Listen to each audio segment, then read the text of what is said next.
Hi అందరికీ నమస్తే అండి. జై గణేష.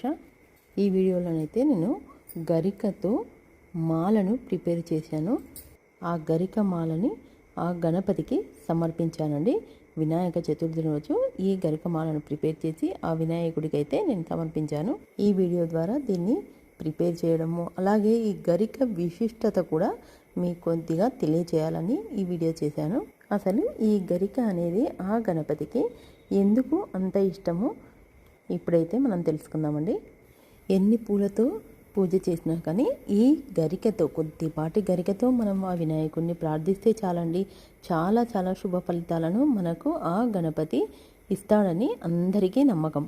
ఎందుకంటే దీనికి సంబంధించి ఒక పురాణ గాథ ఉంది, అది మీకు ఇప్పుడు చెప్తాను. ఈ వీడియోనైతే చివరి వరకు స్కిప్ చేయకుండా చూడండి. ఒక పురాణ కథ ప్రకారం అనాలాసురుడు అనే రాక్షసుడిని సంహరించిన తర్వాత ఆ గణపతికి కడుపులో మంటగా అనిపిస్తుంది. అప్పుడు ఋషులందరూ కలిసి గరికెను ఆ గణపతికి సమర్పించడంతో ఆ మంట పూర్తిగా తగ్గిపోతుంది. అందుకే గణపతిని గరికతో పూజ చేస్తే చాలా చాలా సంతృప్తి చెందుతాడని అందరి నమ్మకం.